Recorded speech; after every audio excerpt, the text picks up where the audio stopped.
नगरीय निकाय चुनाव को लेकर मध्य प्रदेश के गृह मंत्री नरोत्तम मिश्रा इंदौर पहुंचे। यहां उन्होंने भाजपा कार्यालय पर पदाधिकारियों की महत्वपूर्ण बैठक ली।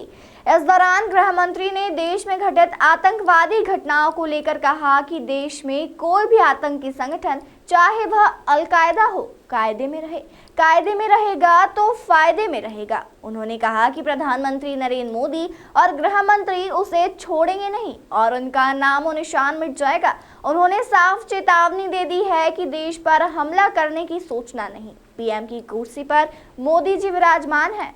वहीं कोरोना वायरस ने प्रदेश में एक बार फिर दस्तक दे दी है। कोविड-19 को लेकर किए गए सवाल पर गृह मंत्री ने कहा कि स्वास्थ्य विभाग और सरकार दोनों पूरी निगाह कोरोना के बढ़ते संक्रमण पर बनाए हुए हैं।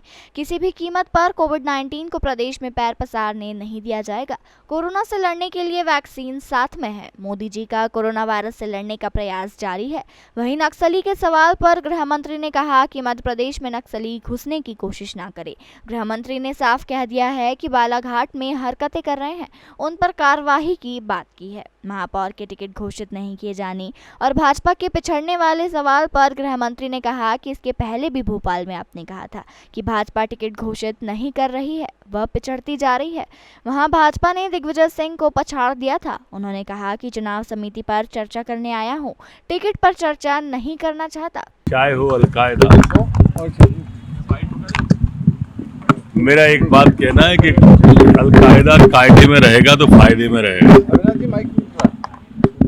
और कायदे से अलग जाएगा तो फायदे से जाएगा। मोदी जी का, अमित शाह जी का नेतृत्व है। देश को या कोई भी आतंकवादी संगठन बर्दाश्त नहीं किया जाए।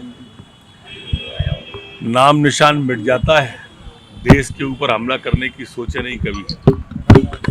मोदी जी विराजमान है पीएम की कुर्सी पर। स्वास्थ्य विभाग और सरकार दोनों पूरी निगाह रखे हुई है। किसी भी कीमत को पर हम कोविड को पैर पसारने नहीं देंगे, ये संकल्प लेके हैं। वैक्सीन साथ में है, सपोर्ट में है।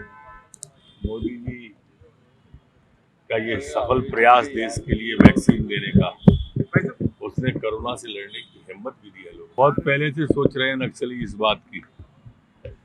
मध्य प्रदेश में कोशिश ही नहीं करे कोई भी नक्सली, वरना जो बालाघाट में ऐसे कर रहे हैं वो अमरकंटक में करेंगे। ऐसे ही भोपाल में आपने कहा था जब दिग्विजय सिंह ही लड़े थे कि टिकट घोषित नहीं कर रही, बीजेपी पिछड़ती जा रही है, और फिर बीजेपी ने जो पछाड़ा था भोपाल में वैसे ही पछाड़ेंगे। चुनाव पर चर्चा करने आया हूँ, टिकट पर चर्चा करने नहीं आया।